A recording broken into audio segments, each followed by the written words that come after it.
Today, let's talk about an experiment that threw the classical physicists out there for a loop. First off, however, let's lay a bit of a foundation, shall we? So, classical computers are essentially the most basic unit for the storage of information in computers. In your typical everyday run-of-the-mill computer, bits hold values of either 1 or 0, which collectively add up to a language your computer or machine can understand. In a way, it's a bit like how the letters of the alphabet make up words you as a human can understand, and to all the individuals out there watching this video who don't entirely fit the description of a human, whether space alien or not, I'm sure there's something in your language that runs along these lines as well. Quantum computer bits, which I will going forward refer to as qubits, are able to go a step beyond merely being exactly one of two states, and will call any bits relating to classical computers, your typical computers that you might encounter regularly, or when someone says computer, and we'll call any bits relating to them C-bits. Now consider a sequence of 20 bits, which could represent a total of approximately 1 million different states of the entire system.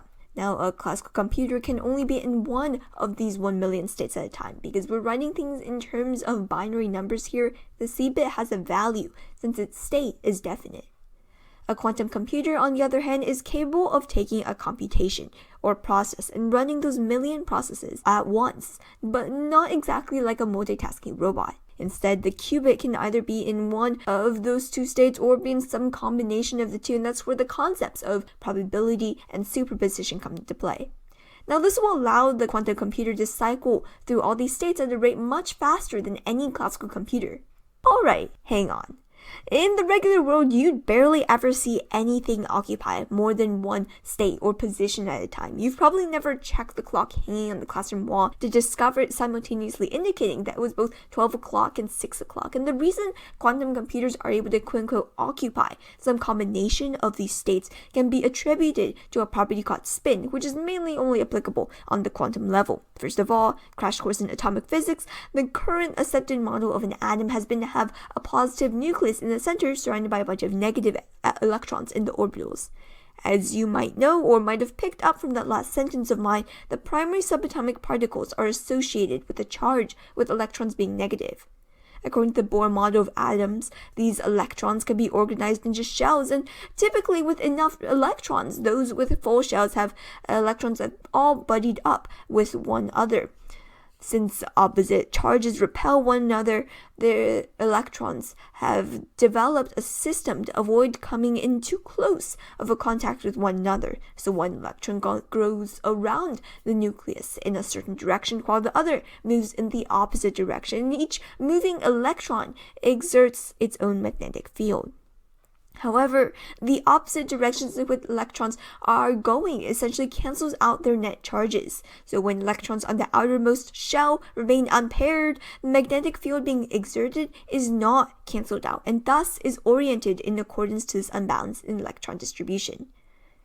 Any attempts to measure the exact direction, however, proves to be difficult for a number of reasons. For the time being, we won't go into deep detail on exactly why the act of measurement is so incredibly life-changing to the state of these atoms. Granted, this isn't exactly the definition of this spin, of the property of spin. We'll be using this video to explore something that, an experiment in a sense, that illustrates this property. So a quick internet search will give the obscure definition that spin, quote, is an intrinsic form of angular momentum carried by elementary particles, composite particles, and atomic nuclei. Before digging yourself into the hole, believing that you will never understand this definition, let's take a step back and consider what we've already discussed. That is, the concept that there is an orientation, a direction, a magnetic direction to atoms. And this will bring us to what is known as the Stern-Gerlach experiment. So long story short, in the early 1920s, a tad bit after was arguably the dawn of quantum physics, a German physicist by the name of Walther Gerlach took silver atoms and basically blasted them through a couple magnets with a screen on the other end that indicated where these atoms landed. The magnets, however, were designed in such a way that they were V-shaped, meaning an atom oriented with, say, north on top and south on the bottom will be more strongly attracted to the south magnet due to shorter distance, and the opposite may be said when the south is on top, which is pushed away, as opposites do not attract, no matter what your dating coach tells you. So to make things a little bit more interesting, instead of silver atoms, let's use electrons, which also act like magnets. And this is where the idea of a quantum property comes into play. And so when electrons move, once again, a magnetic field is exerted, giving it a sort of orientation of sorts. Now, if the Stern-Gerlach apparatus followed the rules of classical physics, the orientations of these electrons would have covered the entire range of possibilities, and we would have seen a line on the screen indicating a relatively even distribution of these electrons depending on where they landed. If you're expecting quantum physics to follow these rules, you're in for a wild ride. What Gerlach saw instead was a clear distinction between these particles, with them either being deflected upwards or downwards, with absolutely no in between. That's like saying, for some random reason, when we ran this experiment, exactly half of the electrons in the sample were oriented up and exactly half of them were oriented down.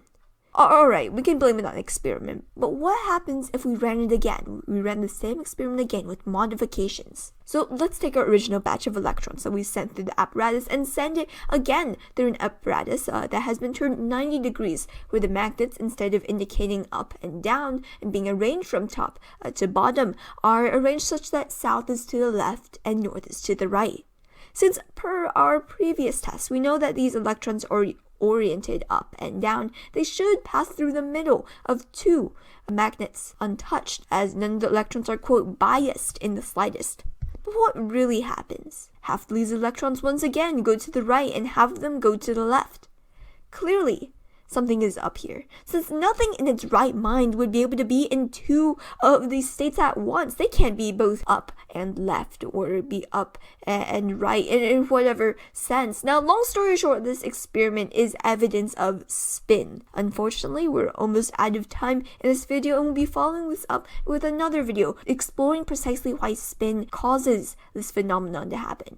However, long story short, the Stern-Gerlach experiment illustrated that there is something that classical physicists were missing in their regular explanations. So, until next time, if you have any questions, please do not hesitate to check out the qmunitytech website, and remember, stay curious and keep on learning.